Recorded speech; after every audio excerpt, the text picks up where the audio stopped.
With that, you can proceed whenever you're ready. Your Honor, Dr. Craig, ladies and gentlemen of the jury, this is Angela Craig. Angela Craig died. Angela Craig is murdered. She died on March 18, 2023.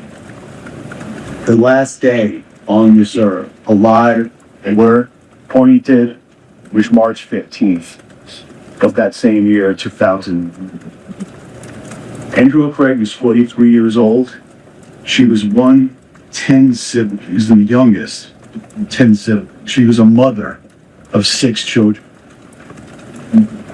Angela Craig will be described as someone focused on her family, focused on children, focused on homeschooling her kids. Angela Craig took care of people around her.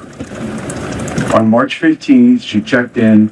She went to the emergency room at University Hospital, and she never left. She went to the hospital feeling dizzy. She went to the hospital feeling lethargic. She went to the hospital critically ill. While she was in that hospital, doctors and nurses wearing the familiar blue scrubs that we see doctors wearing, TB, and we go to the doctors ourselves. Nurses wearing those familiar blue scrubs are in and out of her room trying to save her life. And Angela Craig, as she'd been doing for the last 10 days of her life, was also fighting for her life. Doctors were trying to figure out why Angela Craig was in the hospital for the 4th time in 10 days. They were trying to figure out what was wrong with her. They were trying to figure out what her symptoms were, and they couldn't. Despite experts and exams and blood tests, they couldn't figure it out, but they fought, and they fought to save her life. There was another doctor at the University Hospital that day, Dr. James Craig. The man called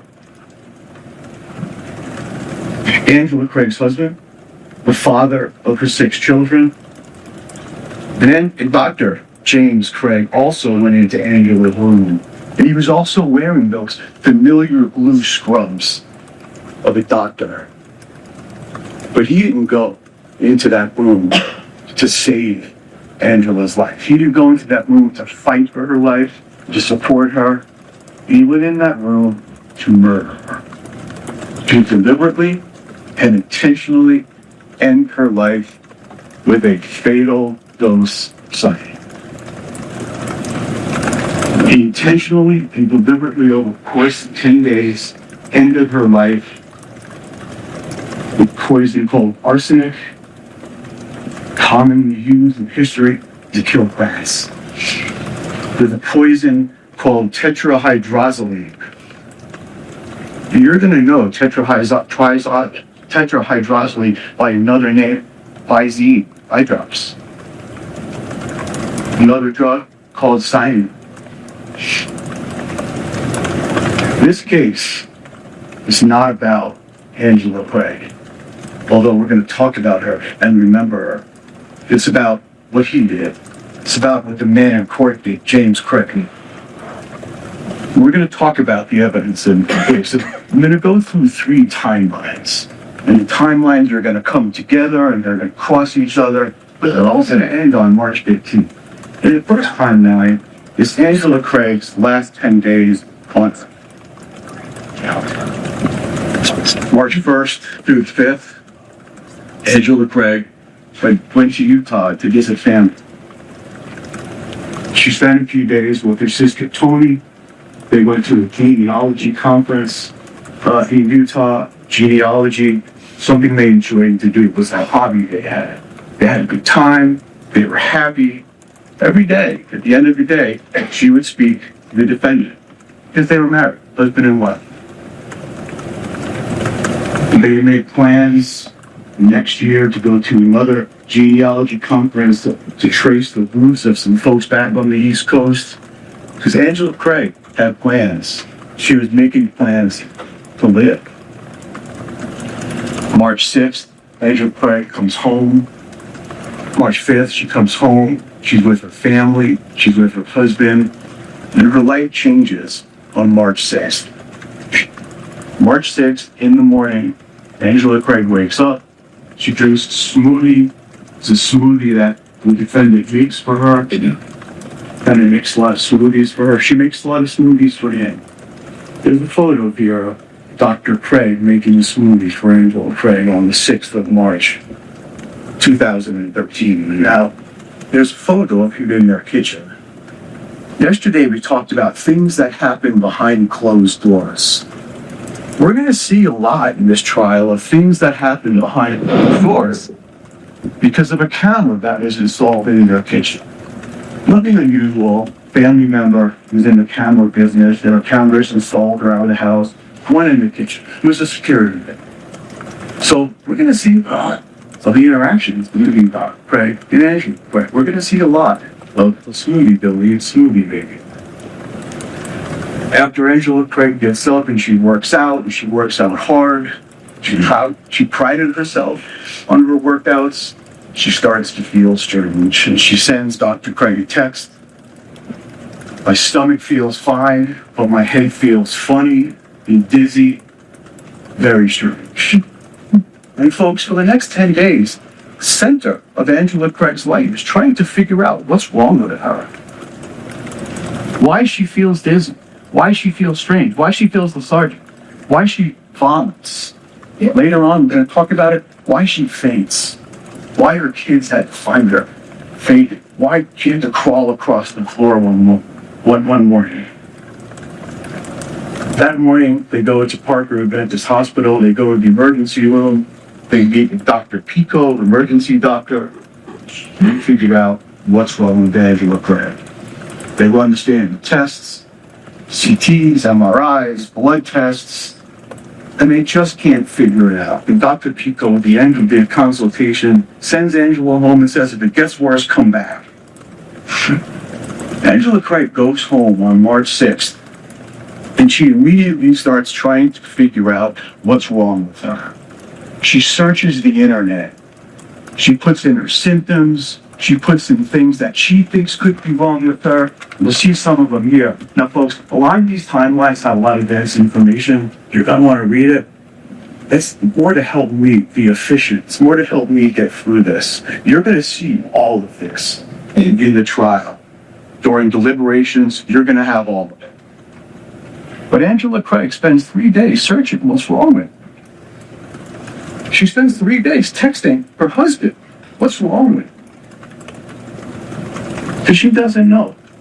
On the 7th of March, she goes back to an urgent care because she's not feeling well. She's feeling sick.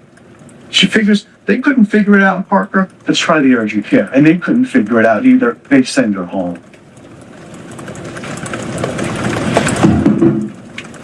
March 9th, Angela Craig starts the morning with a smoothie. Her symptoms worsen. There's a moment on March 9th where her kids find her passed out, faint. There's a moment on March 9th where she crawls across the floor because she can't get up. And she goes back to the hospital. Once again, she meets with Dr. Pico, who's the attending at Parker Hospital. And Dr. Pico can't figure it out again. So they admit her. Basically, a 43-year-old woman who's fainting, who's dizzy, who's lethargic, who's not feeling well. They can't figure it out. Got worse, so they admit her. And Angela Craig spends from March 9th to March 14th in the hospital. She meets experts. She continues to do her own Googling. She continues to ask Dr. Craig, her husband, what's wrong with me? And they continue to talk about it. He visits her. And he brings her food. He brings her things to drink. And the conditions worsen. On March 11th, she has what we're going to call a crash. Her blood, her heart skyrockets after he visits her.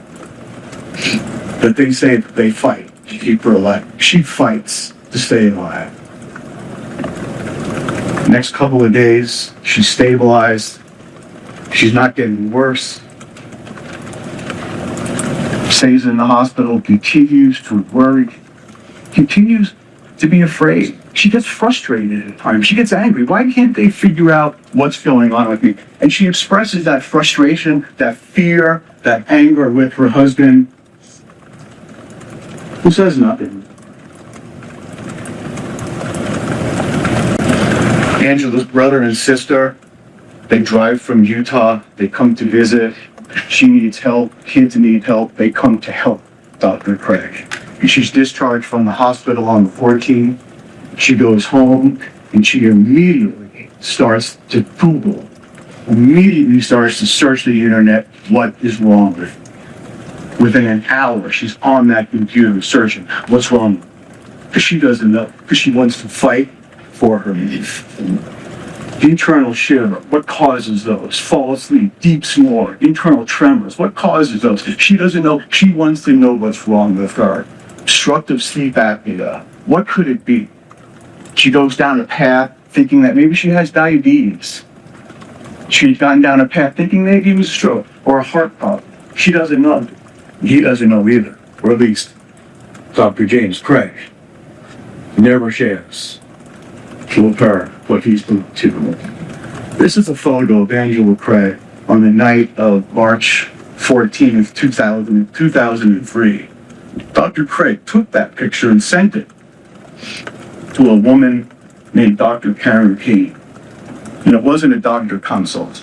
We're going to talk about Dr. Karen Kane. But you see her computer, because she's working, she's trying to figure this out.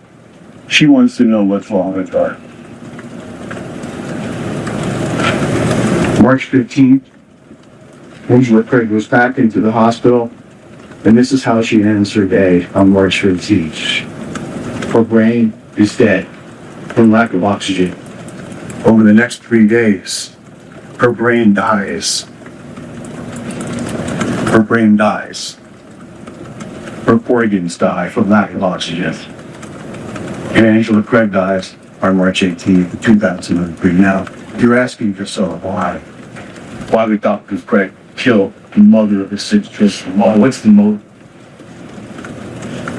We'll probably say this at the end of the trial, but motive is not an element. You don't have to prove motive, but there is a motive here. And you ask yourself, is it money problems, is it other women? Yes. In this case, it is. It's money problems. Dr. Craig is in financial trouble. His dental practice, and I neglected to mention, he's a dentist. He had a dental practice called Summerbrook Dental. He was in trouble. He was in trouble to the point where a friend of his, Dr. Ryan Redford, who you'll meet, invited him into his practice. They combined their practices. Dr. Redford decided, I'm going to help you manage your practice. I'm going to help you get out of debt. I'm going to help you succeed. But there came a point, January of 2003, Dr. Redford went to the defendant's house and said, it ain't working. You're going to have to take a pay cut, or you're going to have to work more hours, or you're going to have to take less vacation. And that's how it could work, if at all. There are life insurance policies. Angela's name, no benefit. Dr. Craig should end up pass. And you'll hear that apologies. Other women. March 1st, Angela's first day in Utah with her sister, she texts her husband. You still in communication with other women? Because by his own words, his own admission, you'll hear it. He's had a lot of affairs. He's been caught. He's been busted. Sometime in November of 2022, in that time frame, he got caught. And they talked about divorce. And ultimately, they decided to stay together. He decided that he wanted to stay together. And they tried and they fought. Angela Craig was fighting for something else in those last days of her life. And that was her marriage to the man in court, to this man. And he denies it. And technically in the timeline, what he says, this may be true because he might not have been communicating with women from a website dedicated to sugar daddies, finding sugar babies. Meet Jim and Waffles. Jim and Waffles was his handle on a website called seeking.com. He said he was worth $10 million. He's looking for a situation. He's not looking to change the situation, but he'd like to meet once in a He did that. He met women on this website, and he met them, and there was an arrangement. All right, I think that's how these things work. Financial arrangement for companionship, arrangement for travel, arrangement to buy things for. These women who call themselves the sugar babies. Dr. Craig spent a lot of time with them, texting them. And sometimes he would be vulnerable. Sometimes as vulnerable as them, he would talk about his marriage. And he would say things about his marriage, called it a situation, a problem. He was frustrated, he was stuck, trapped, hopeless, and helpless. You're going to meet some of these women. Now, we talked about this yesterday. Just because there's going to be evidence that he had affairs, just because there's going to be evidence that she does not mean he's guilty of murder. But you can consider, for the limited purpose of motive, of why he would do this, for the limited purpose of intent, why he would do this, did he have the motive, the opportunity to murder his wife? So you're going to meet a woman named Jordan Knight, who he calls, I can't get divorced for financial reasons. A woman named Elizabeth Gore, who was with him when Angela busted. A woman named Karen Hedges, who he sent text to saying something, I don't remember the exact words, but you'll see it. How do I solve this problem? I need an idea. She said, well, maybe you should turn to a homeless person. He said, that might be the only solution. And there's an end there. You're going to meet a woman named Dr. Karen Craig. Dr. Karen King. And this is my second time. Again, we're going to go in and out of some timelines here. You're going to see some dense text here. You'll see them all. Karen King was different than these women, Jim and Waffles and Seeking.com. Karen King was also a dentist. She has her own practice. Was doing well in Texas, and they met at a dental conference in Las Vegas in February 22 to 25. In a lot of ways, just like Angela's life was about to change because of what he was about to start doing to her. His life changed also. Dr. Karen King was going through a divorce. She had been separated from her husband for about a year. She hadn't been in for many years. She felt vulnerable and awkward being at this conference by herself. There were dates, and she was on the line to go to Cirque du Soleil or dinner or some event from the conference, and she's wondering whether she should go. She didn't want to go alone. And she meets him, the man in court, Dr. James Craig, and they start talking. They go in together. They agree to go to other functions together. And they start a very emotionally involved relationship. At the end of the conference, on the 25th of February, they went to the airport together. They had a meal at the airport, and they talked about seeing each other again. They talked about a relationship. They talked about wanting to be with each other again. Before he gets home, he sends her a text. It seems to me that what you need is to emotionally connect, to be vulnerable, and to be loved where you are. If that's what you need, I will try to be the man for you. And he tells her that this is not something I've ever done. So Dr. Craig, the man in court, who's got about he doesn't have much time to be the man that Karen King needs for him. He starts talking about his relationship with Angela, how he's not satisfied, how he's not getting from it what he needs to get from it. And he leads Karen King to believe, whether he believes it or not really well, But he can get it from her. That she's the woman that he can spend the rest of his life. That she's the woman that he could be happy with. That she's the woman to make him the man he wants to be. After 3 days, he sends her a text saying that he might be completely in love with her. And the relationship takes off. When you talk about behind closed doors, we're going to see behind the closed doors when we read these texts between these two. The relationship deepens. Sonar conmigo, dream with me my eternal love, and may heaven let us bloom together forever. They make arrangements for Karen Kane to come to Denver, to come to Aurora, where he lives with his family, with his wife, for her to visit him.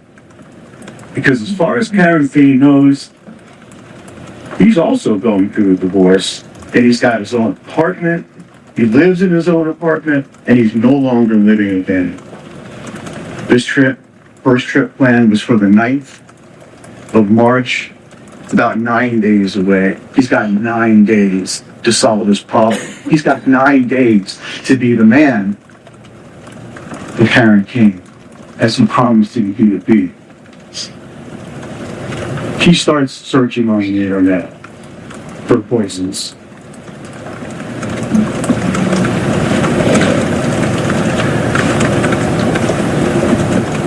First set of poisons for arson. Where can I buy arson? How arsenic works. And that morning, he sends, the morning after he starts searching for these poisons, he sends Angela, his wife, a text saying, good morning, good morning, good morning, my love. Because that's still where he is with her. And then, he sends Karen Kane a text saying he's fighting with Angela all afternoon. And there will be no evidence of that. He tells Karen Kane that Angela busted him, saw a receipt for what clearly was a meal for two, and busted him in the shooting. And you'll see Karen Kane's response. Oh baby, I'm so sorry, I hate fighting. Karen Kane was afraid. She doesn't want to be mixed into this. She says it's too soon. At one point she says, I wish you were further along in your divorce like I am. A really important text, and come back one. He says to Karen Kane the night before Angela goes to Utah to visit her sister, maybe she will decide to stay gone for a long time. It would be hard for me to figure out how to manage with kids, but it would definitely make my life easier. I'm going to put this money to another time of truth. It continues. Karen Kane says they don't want to watch her heartbreak, so mine can find joy. Because she's empathetic. She's caring. She doesn't know what his situation is, because he's not being truthful. Dr. Craig continues to promise her that they had a life together, a future together. I want to experience everything with you.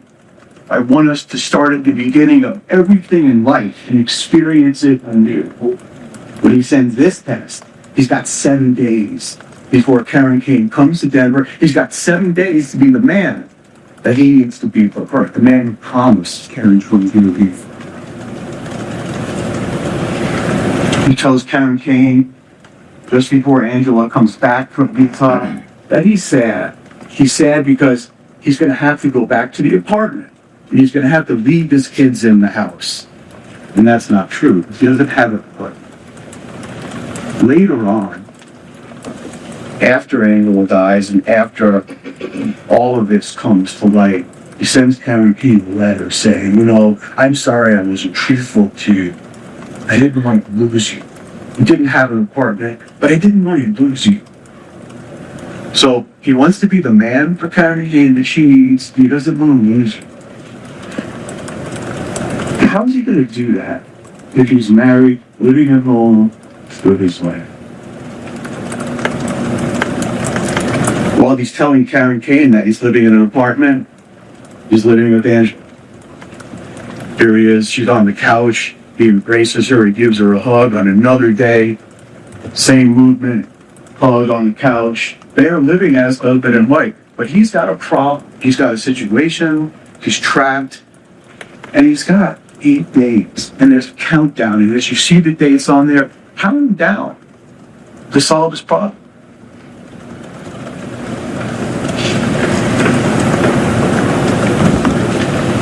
The morning of the 6th,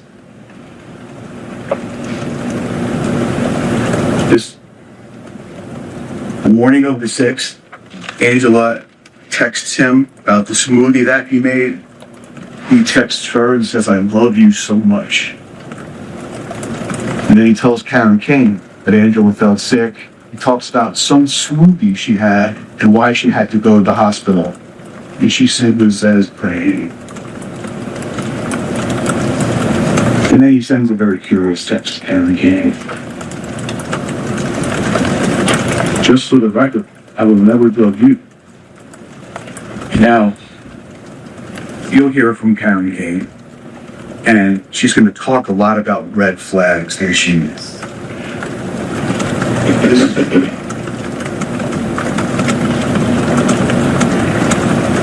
In their short time together, they send over 4,000 texts.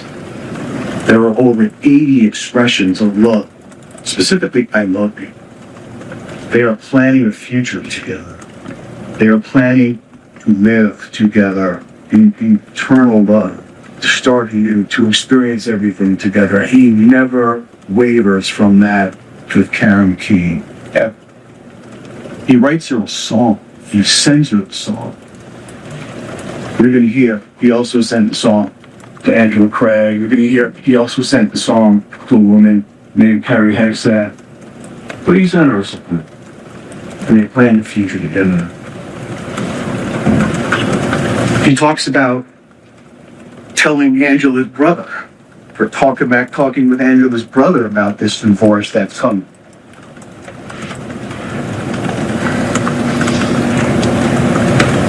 And he says they talked about it, and his brother said, her brother said, I know you tried really hard to make it work with my sister for lots of years now, but that never happened.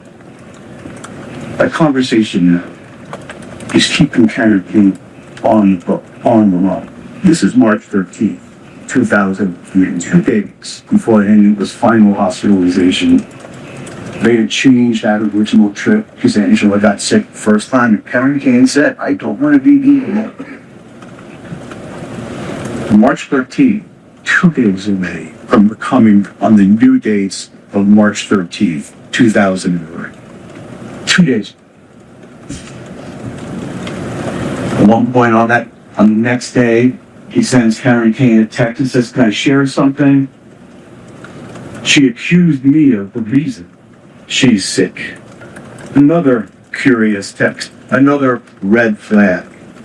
Another red flag, but not a lot of context for Karen Kane.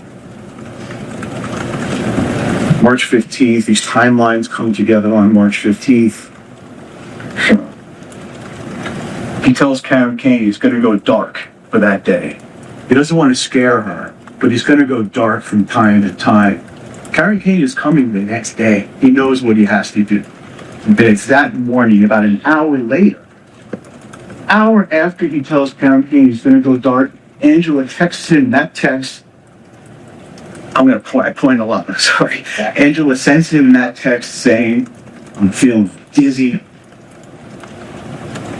I'm sick. And I don't know why." Later that day, he texts Karen Kane saying that Angela crashed. She's injured. She has no brain activity. She's saying. Takes this picture of his wife. Can't see her. There's a nurse behind her. This is after she crashed in the hospital. Sends this out to family members. Karen Kane starts to pray for me. And what he really wants to tell her, what he really wants to ask her is, what you doing tonight? And then, are you still playing cookies in the post? Who blames Crash? Who'd be told she's brain dead? And he spends the next 2 days basically on the date. Final time called Poisons. Do you remember that?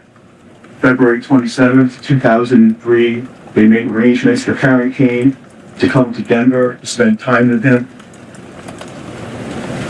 Those internet searches, how would it make murder look like a heart attack?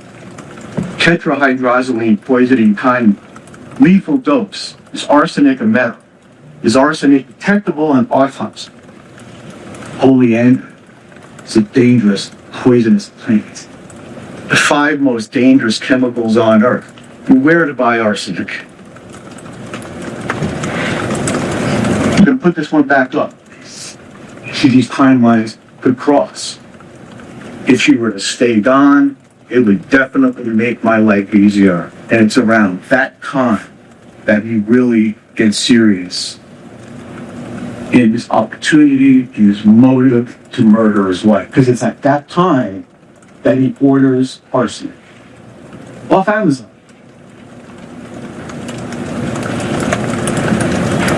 He continues searching for poisons, this time barium carbonate, and she never orders. On March 4th, arsenic arrives. Remember that timeline? Angela is still in Utah and doesn't have access to her. She's not drinking the smoothies. She comes home on the 5th, and she's in the hospital, feeling dizzy, sick, lethargic, heavy on March 6th.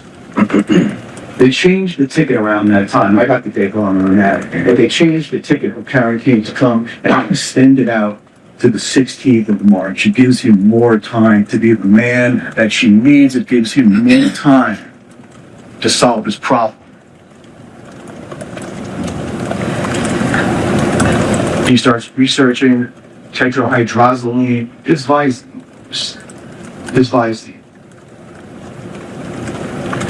Something curious happens, and we'll talk more about it, but the office manager in his dental practice, Caitlin Romero, sees him after hours on a computer in what they call exam room 9.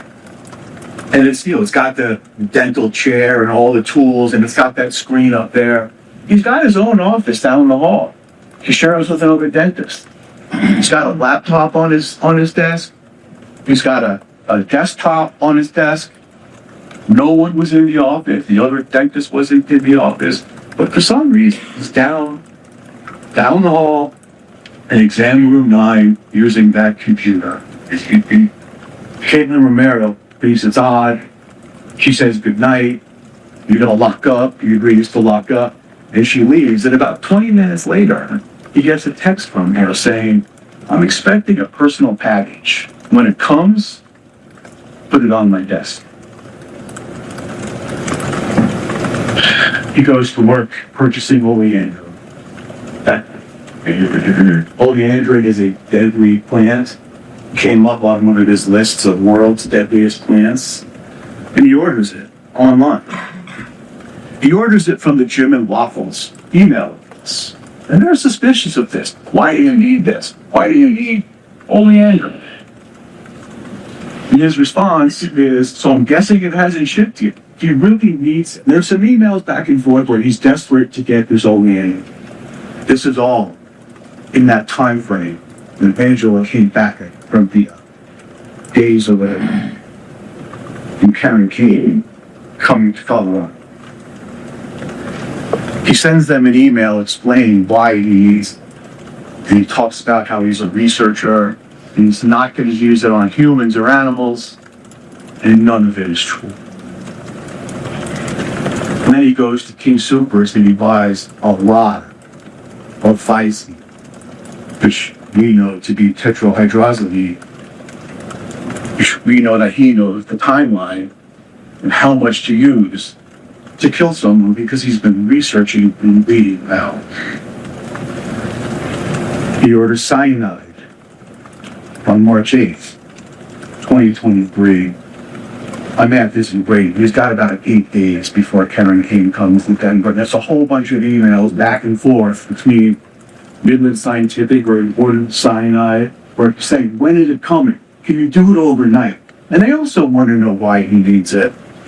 So he sends them this explanation of why he needs it. But this time he says he needs it for surgery, as a dentist.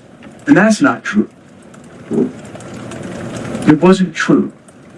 There will be evidence that he even went to Midland Scientific's warehouse, hoping to find a way to buy it over there. But the cyanide eventually comes to the office on March 13th. And Caitlin Romero sees it at the front desk. It had already been opened, and she's like, oh my, they shouldn't have opened it. He said not to open it. But she looks at it, and it's done. He goes back and buys more Visine. This is the day that Angela Craig goes into Harvard Hospital and she saves till the 14th. Tom takes this picture of Angela Craig, one of the only scholars, in the hospital that night, and sends it to Dr. Karen Key. One of the last days of the fighting. Cyanide comes on March 13, 2023. Angela Craig is still in the hospital, but he's got what he needs, and Karen Kane is coming in 3 days. Sends this picture. Let's get that out. He sends that picture to Karen Kane that night, and the next day, this picture to Karen Kane. Angela still searching for it is, still frustrated, still scared, still wondering what happened to her and why she feels sick. She's looking for answers. The evening of March 14th, Fendis makes his wife a smoothie, and can't really see it, you'll be able to see it. You'll have all this evidence to pick up and shake and look at, but he's got a pink top smoothie shaker in his hand. Remember that. And he gives her a smoothie that night before she goes to sleep. Timelines come together on March 15th. Early that morning, Angela still searching the internet, still trying to figure out what's wrong with her.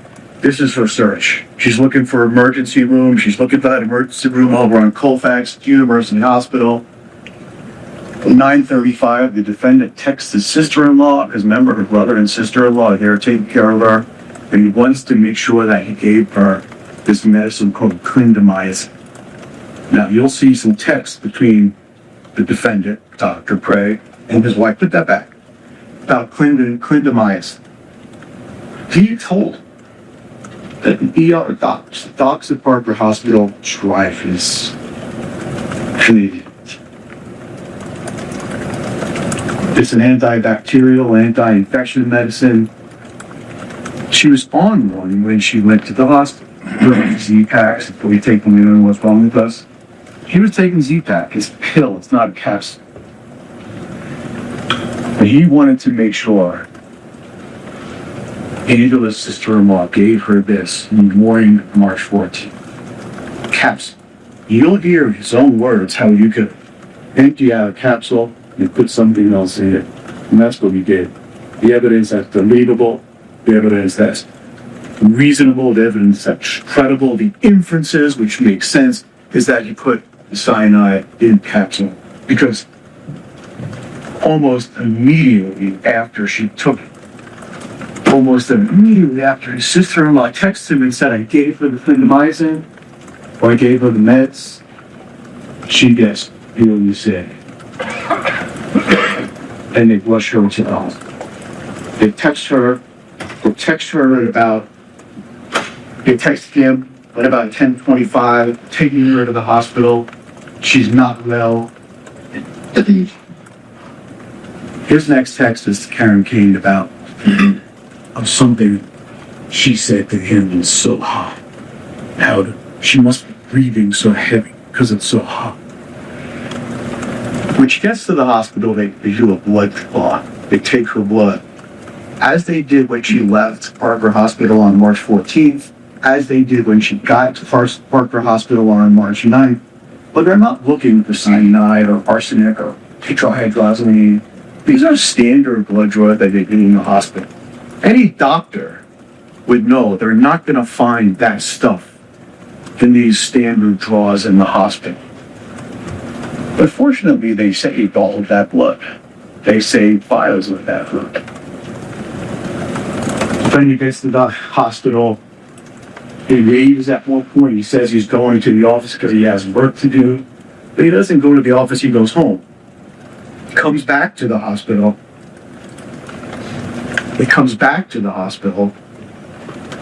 He goes into the room. Angela's brother is in there. He sends her brother. Suggests that maybe he needs to work. Maybe he should take a break. Maybe he should go back to the house. And he does. Aye. And shortly after that Angela Craig crashes. I'm going to power through this. Angela Craig crashes. There he is in his blue scrubs. March 15th, she crashes.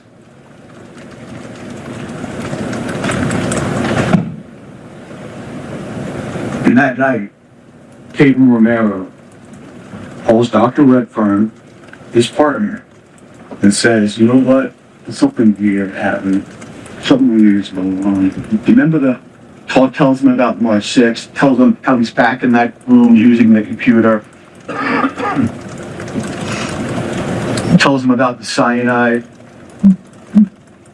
The Dr. Redfern, Brian Redfern, tells the hospital staff, and suddenly it's all pretty clear. It's all clear because all the doctors meet.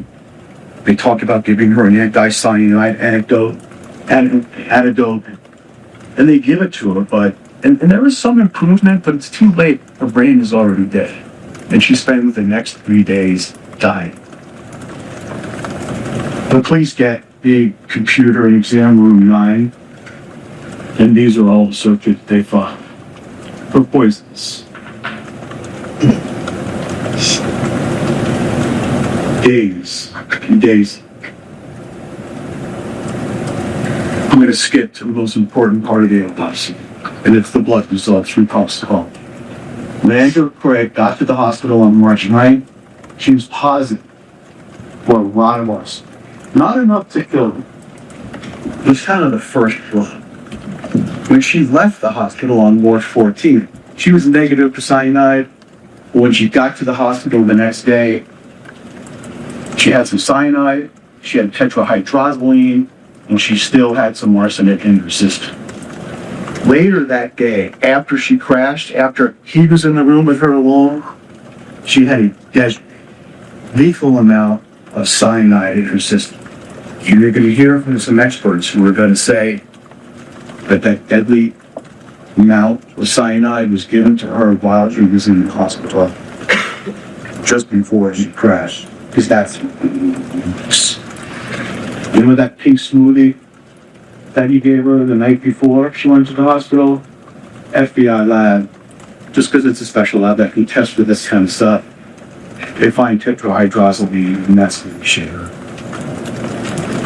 Senator Angela Craig died because her brain ran out of oxygen. Now, when Jim Craig is in trouble, when he's stuck, when he has a problem, he turns to people who are vulnerable, and he uses them.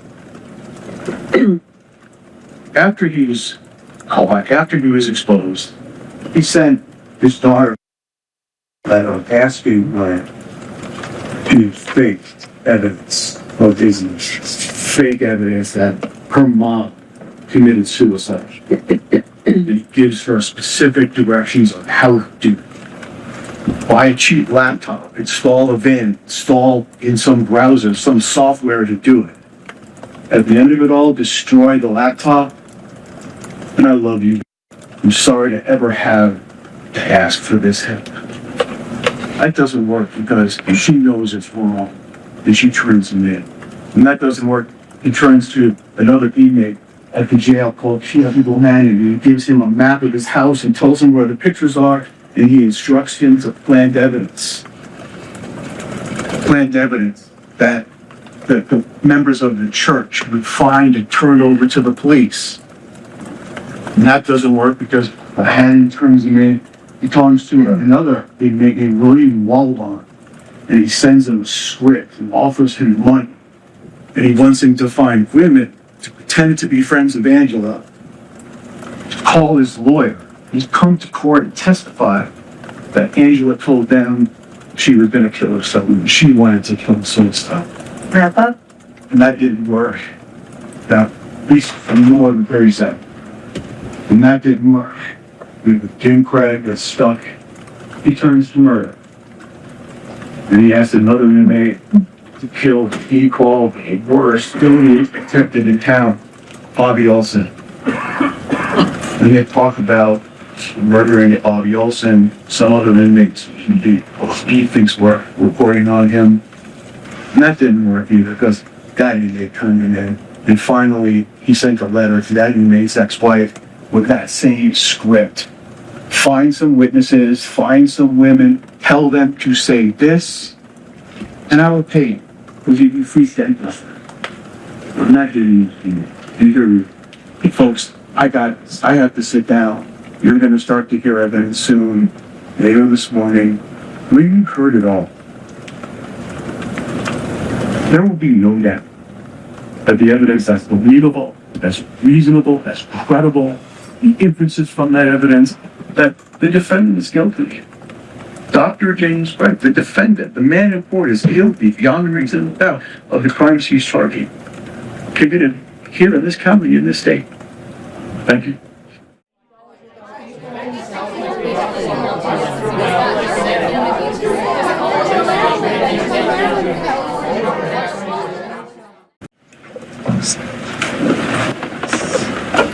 Broke it. This case is about a lot of things that are broke. Now, the prosecution got out here and put a lot of timelines up and talked to you a lot about things that are not disputed.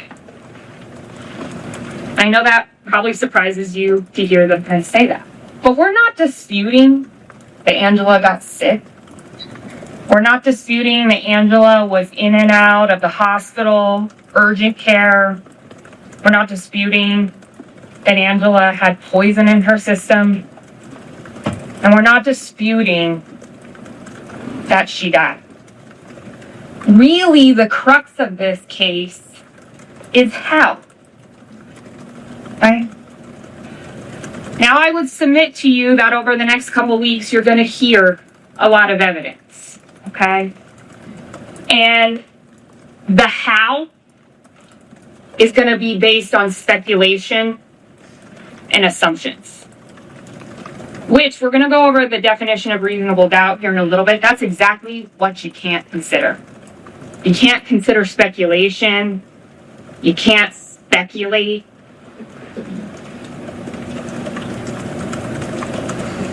This case from the very beginning started with blinders. Okay, so as a defense, we're going to ask you to remove the blinders from this case and to look at everything. When you look at this case, it's actually pretty complicated. It's not this cut and dry timeline like the prosecution just got up and told you. It's complicated. It's like a mosaic, right? I don't know if you guys have ever seen like where you break a picture or a photo and then you're taking those little tiny pieces and you're putting them back together. When you drop that photo and you break it on the ground, it's hard to tell what that actually is a photo of, right? But as you start picking up those broken pieces and you start placing them together, you start to actually see the photo or the image, right? This case is about a lot of broken things that you're going to have to piece together. Let's talk about the Craigs. They were married for 23 years. You're going to hear that they met, they were married pretty quickly. But like all marriages, there were problems. Okay? But this was very much a caring relationship. Even though there were problems. You're going to hear from the doctors that Dr. Craig went to the hospital with Angela. He was a doting husband, I think is what one of the doctors is going to describe him as. That he was concerned, that he actually wanted her admitted into the hospital when she went on March 9th because she wasn't getting better. She was back in the hospital. The texts between Angela and Dr. Craig are very caring and loving despite them having a difficult, complicated relationship. They had 6 children. They were a happy family. They took vacations together. Disneyland was one of the things that they loved to do together. And they were members of the LDS Church, or the Mormon faith. And you're going to hear that that was very important to both of them, and especially to Angela. That Angela wanted to live by the Mormon values, that she wanted to do right by the church. That that was something that was very instilled and was important to her. Now, you've heard about the surveillance video that was in the home. There were surveillance videos throughout the home, not just in the kitchen, but cameras elsewhere. The thing that's specific about the kitchen is this is the only videos that had audio. So in other areas of the home, you couldn't hear what was being said. There were also other areas of the home, like the bedroom, where there weren't. But you will see throughout the relationship that they're very loving. These are still shots from that surveillance video footage in the kitchen during this time frame that the prosecution is alleging Dr. Craig is poisoning Angela. Loving, caring, affectionate. Sometimes he's initiating it. Other times Angela's initiating it. Again, despite them having a complicated relationship, a difficult relationship, it's caring. There was loving there. The love wasn't lost.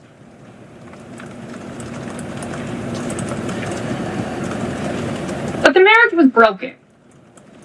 Right? You're going to hear evidence of cheating. But what's interesting and what the prosecution doesn't tell you is this cheating had to happen for 23 years. There were lots of women. This wasn't just about 3 women or 4 women. This was something that had been going on throughout the whole entire relationship.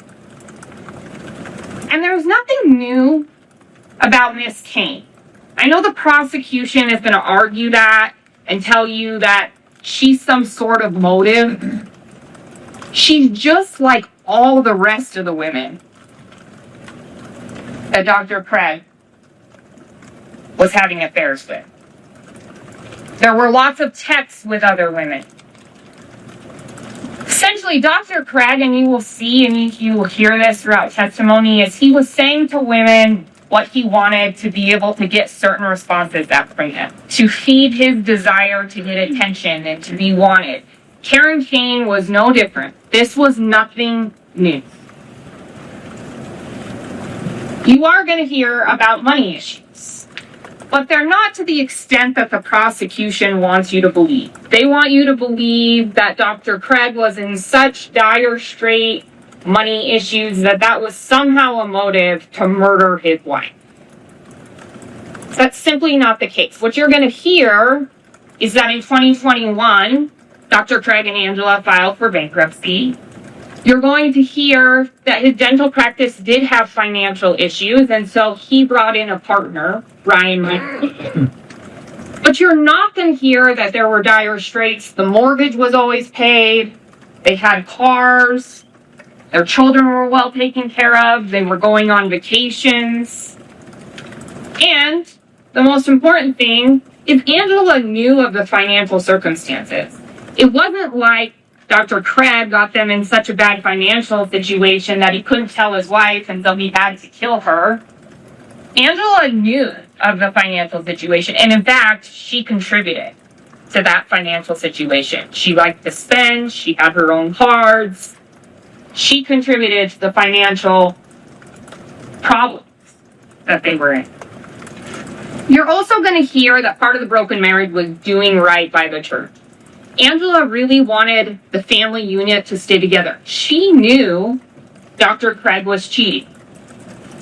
And I know the prosecution got up and said he was caught. I would disagree with that. He is candid with Angela that he had been cheating. It was something that he was working through. It was something that they often discussed behind closed doors. But you will hear that Angela really wanted the family unit to stay together. That was important to her, that Mormon faith, about forgiving, moving past, keeping the families together. And quite frankly, that cheating, that wanting her husband to be better, it broke her. Talk about Dr. Craig, he was a broken person.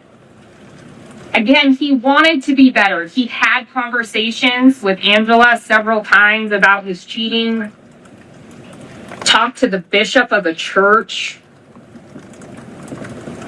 was trying to better himself and stop cheating. He had anxiety. You're going to hear his own daughter talk about how he had anxiety. Addiction. He suffered from addiction. A broken person. And he was broken when he was arrested and sitting in jail. He just lost his wife. Because law enforcement looks at this case with blinders, he's been arrested, which means he's also lost his children. His children are now on the outside, without a mother, now without a father. He's anxious. And yeah, he does some not great things in jail, and one of those is the letter that he sends to his daughter.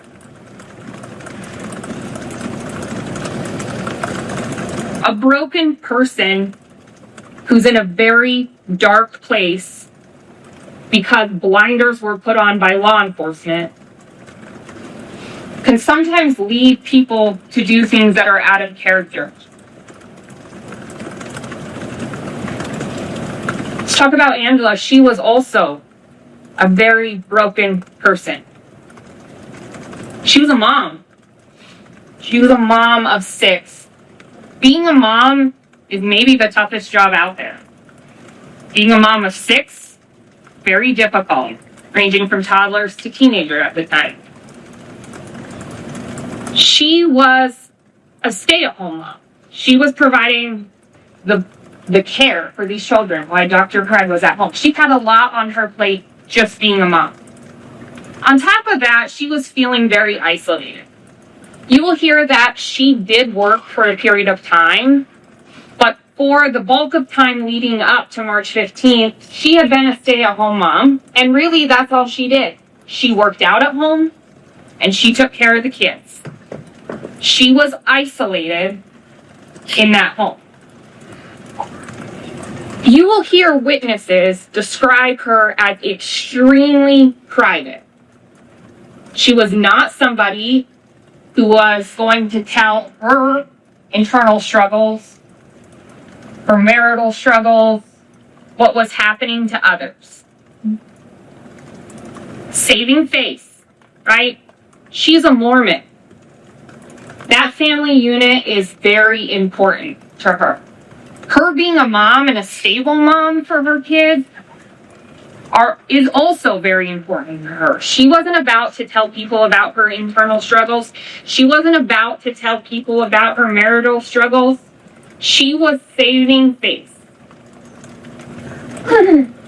She wanted attention. You're going to hear her own daughter describe her that way. She was also manipulative. Words from her daughter again. That if she wanted to try to get something, she would be manipulative. Angela was a very broken person. By her own words. I'm going to show you a clip that was taken from the surveillance video after her first hospital visit at Perth. Nobody in their right mind would ever think I would kill myself before I killed you. Nobody. Name one person.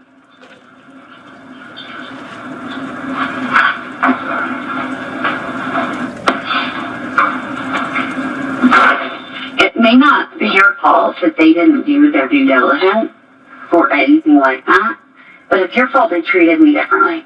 It's your fault they treated me like I was a suicide risk, like I did it to myself. And like nothing I said could be believed. I think it was me.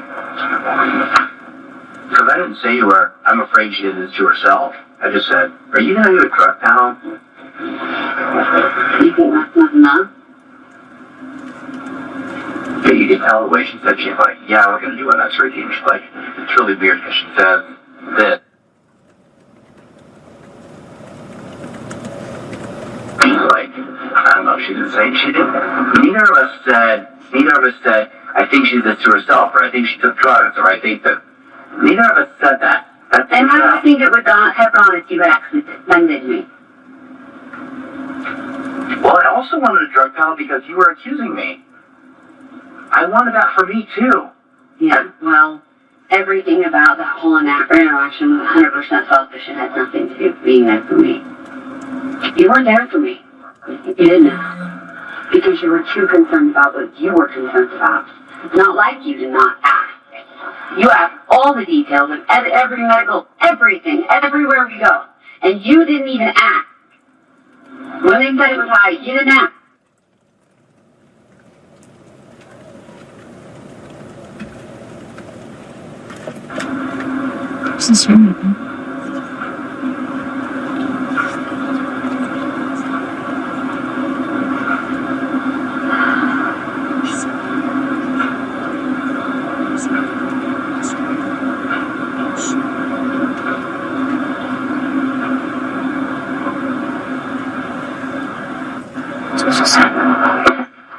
Crazy, it's a miracle. But I need your love right now. The only thing that saved my life last night was God. Was that? Because nobody else did anything for me. Last night? I'm sorry, I wish I could calm down,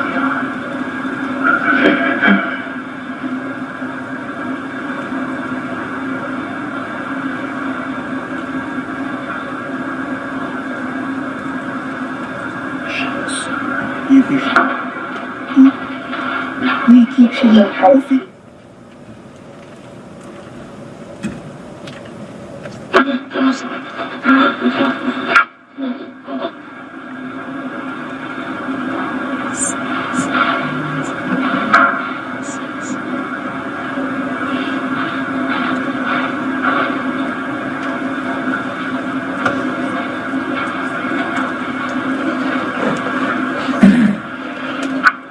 But I am angry.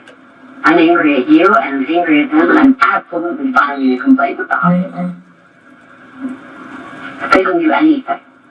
Except send me home and recommend that I see my PCP. And you didn't do anything. You just brought me home. You didn't even try to call my PCP or try to call anybody or try to do anything. You just brought me home. I figured for any behaviors, or whatever. Seems like it's insane. Some things are a natural part of human existence because we're curious creatures. The other is thinking about killing yourself. It's not normal. And everybody doesn't think then that maybe something about having had Tolliver the way I had him broke something. And this is just being getting old.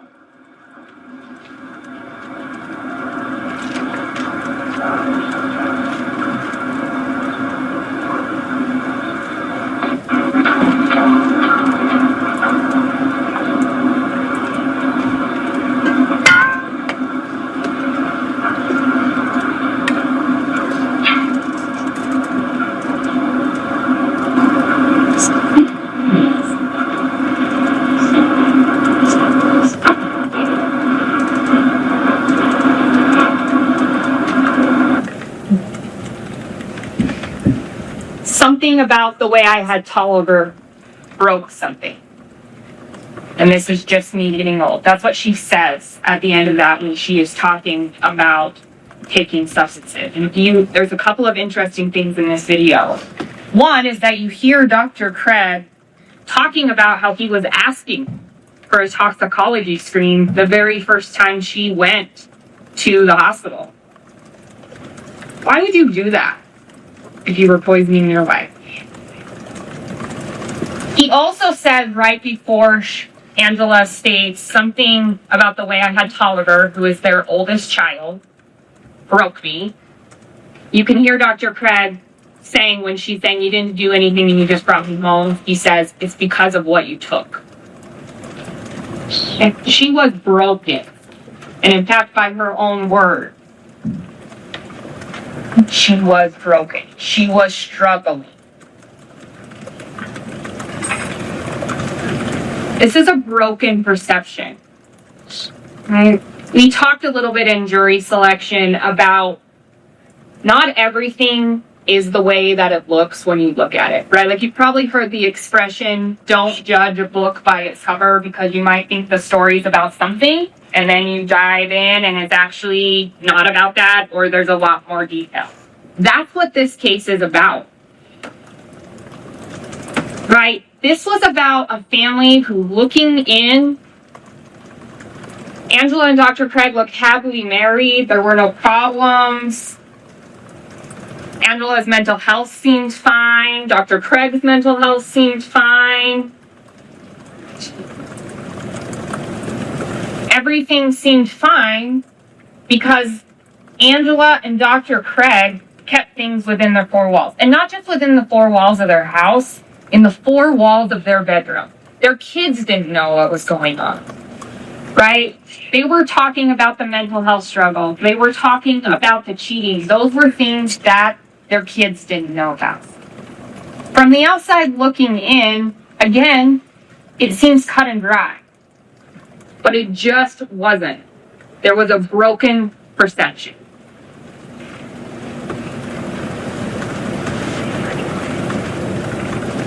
Also a broken investigation.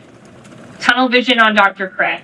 We talked quite a bit about that already, but he was the husband, right? The moment that Ryan Redford calls and is talking about the things happening at the dental office, right? That there was a package delivered and that package contained cyanide, it was over for law enforcement, right?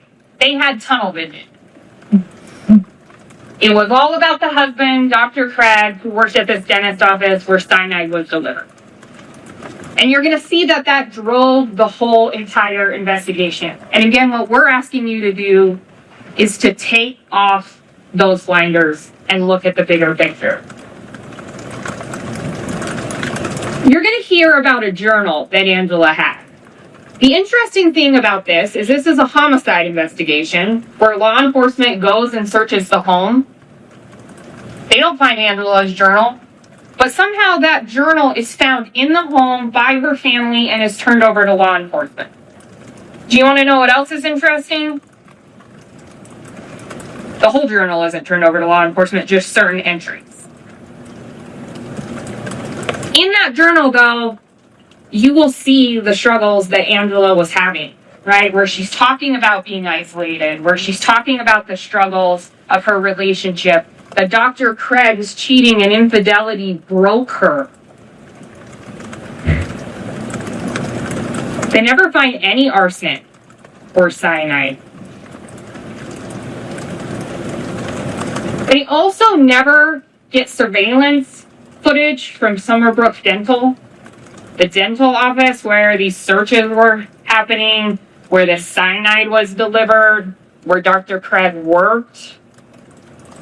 They limit the search starting on February 27th of 2024, even though there's evidence, and they want you to believe by their own account, other women that happened way before that, yet their search is limited to February 27th.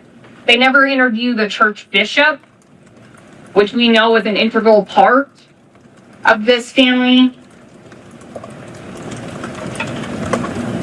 They provided you a lot of searches that Angela was doing. Those come from her cell phone. They showed a picture of her in her bed where she's on oxygen and there's a laptop, and they submitted to you that she was on her laptop searching about her symptoms, about the emergency room. Well, let me tell you, her laptop is never taken, it's never searched. The search of the home was very poorly done. You're going to hear that. Because again, they had tunnel vision. Right? It's the husband. We already know what's going on. We're going to go in with our blinders on, and we're just going to take what fits our vision. We're not going to look at the whole entire picture. This is some pictures from the Craig's home. This is their bathroom. You're going to hear what was taken and what wasn't taken, but more so, all the stuff that wasn't taken or searched. Right? There's a lot of drawers. I mean, you look at this picture, there's several drawers on the left-hand side, cabinets on the right-hand side. These drawers contained all sorts of pill bottles, syringes. They were Mormons. They have food storage, which is common in the Mormon religion. You will see in this picture that there are multiple things of food. I point that out because they're making a big deal that there's receipts for multiple purchases of Visine. It was standard, and you will see in other pictures that deodorant, for example, or toothpaste, they bought in bulk. They stored in bulk. There was 8 of them in a household. This is a desk area in the home of the Craigs where there is Angela's laptop. Never taken, never searched. Would have been nice to know what she was searching. Right? They have her cell phone, but they don't recover the electronics of hers in the home. There's evidence everywhere. More computers. Not taken or searched in the family home. This is the garage of the family home, and this is important because Angela was into woodworking. This is where she spent a lot of time. There are totes, there are drawers. None of those are searched. Talk about what this case is not about. First of all, it's not about what the prosecution says. It's not about what I say. It's not about what Ms. Moses says. Remember, it's about the evidence, right? What comes from the witness stand, what comes in the form of exhibits. That's what this case is going to be about for you to decide. It's also not about what you heard or what you may hear in the media or anybody else. It's not about whether Dr. Craig was a good husband, right? The prosecution is going to try to say that he was such a bad person, he was a cheater, this gave him the motive to kill. That just does not make sense. This was nothing new. Over 23 years, nothing new. You may not like him, you may not think he's a good husband, but that's not what you're here to decide. You're here to decide whether or not the prosecution has proven the elements of what they've charged Dr. Craig with beyond a reasonable doubt. And in fact, I'll submit, you probably won't like what he was doing. You probably won't like some of the things he was doing. Not what's at issue in this case. And it's certainly not about speculations and assumptions, which is what the prosecution is going to be asking you to do. And it's not about sympathy. This is tragic. You have 6 kids who lost their mom. You have Dr. Craig who lost his wife of 23 years. This is tragic. But you can't allow sympathy to play a role in your verdict. I want to talk a little bit about the presumption of innocence. Dr. Craig is innocent now. You know, we've been talking, and you filled out a jury questionnaire with a little synopsis of this case at the top. We talked a lot about in jury selection, about, closed things that you guys haven't heard anything about. You heard the prosecution get up and give their opening statement. But he's innocent now. You have to presume him innocent now. That innocence remains throughout the whole entire trial. So as you sit here over the next couple of weeks, Dr. Craig is innocent. That only gets lost if, when you go back to deliberate when this trial is over, if you believe that the prosecution has proven the elements of a crime beyond a reasonable doubt. And I think that's important, right? Because you got up here and you heard the prosecution lay out what sounded horrific in an open closed case. It's not. He is innocent. And you have to maintain that presumption of innocence throughout the trial. The burden is on the people, right? It's on this table. Even though the prosecution may get up and start asking questions, we don't have to prove anything. We don't have to prove Angela was broken. We don't have to prove that Angela was struggling. It's not our burden. The burden comes from this table to prove what they charged Dr. Craig with. So let's talk about what that burden is, beyond a reasonable doubt. You're going to get this jury instruction, but this is what you will be instructed by the judge. It's a doubt based upon reason and common sense, which arises from a fair and rational consideration of all the evidence or lack of evidence in the case. It is a doubt which is not vague, speculative, or imaginary doubt, but such a doubt as that would cause a reasonable person to hesitate to act in matters of importance to themselves. Right? This is the highest burden we have. Because when somebody's life and liberty is on the line, that's why our justice system is the best. Because we hold this table to this burden, which is beyond a reasonable doubt. It is not vague. It is not speculative. It is something that causes you to make sure, right? If you're hesitating in a matter of importance, that's a not guilty. Again, it never shifts to the defense. Now, part of the charges are these solicitation charges that the prosecution was talking about, these people from jail and things that were being said by Dr. Craig. I want to point that out because another big role that you guys have is determining credibility. And you guys are the sole judges of credibility. In fact, you're going to get a jury instruction that says you can believe all, none, or some of what a witness says. And it's up to you to determine who's credible and what's credible in this case. The evidence for most of those solicitation charges are going to come from jailhouse snitching. And something you can consider is motive and bias for why jailhouse snitches would be saying what they're saying and whether or not they're credible and what they're saying makes sense. Remember, that's their burden.